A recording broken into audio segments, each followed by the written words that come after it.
নমস্কার, শিশির বিন্দু মিষ্টি হেসেল সকলকে স্বাগত জানাচ্ছে। আজ আমি এখানে দেখুন দারুণ একটা রেসিপি করব। প্রথমেই আমি নাম বলছি না, প্রথমেই দেখুন এখানে আমি পান পাতা পেস্ট করে রস বার করে রেখেছি, কালার করে রেখেছি। এখানে বিট তার রস বার করে রেখেছি।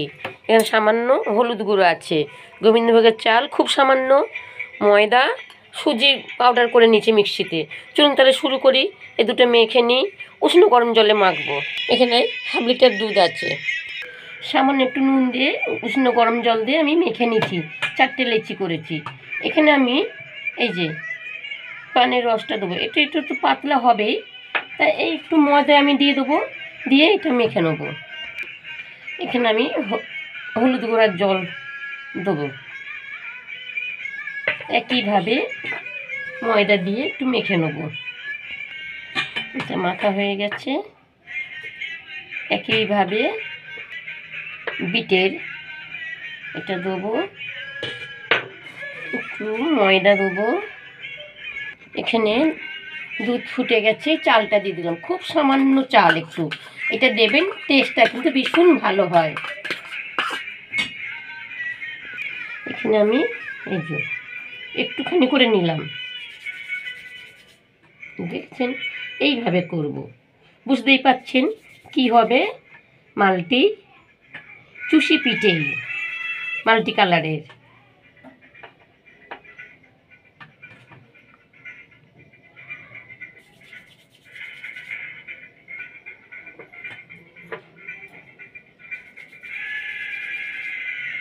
মাল্টি কালারের হচ্ছে।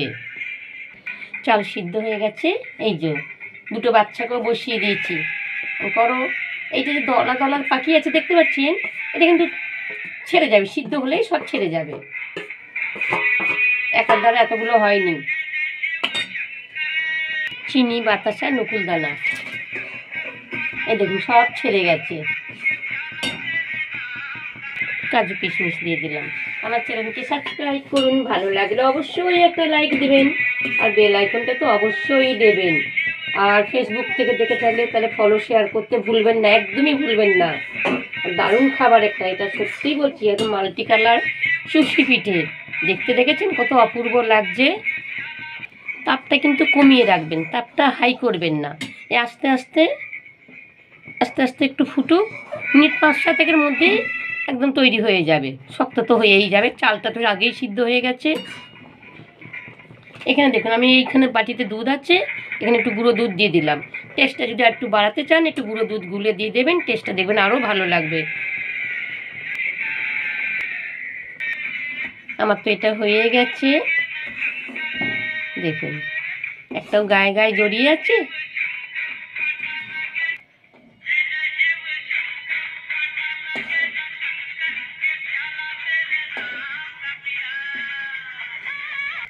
ফ্লেভারটা যদি আরও সুন্দর করতে চান, গন্ধটা খেতে যদি আরও টেস্টি করতে চান, তাহলে এই খেজুরের গুড়, ঝোলা গুড় একটু উপর দিয়ে দিতে পারেন।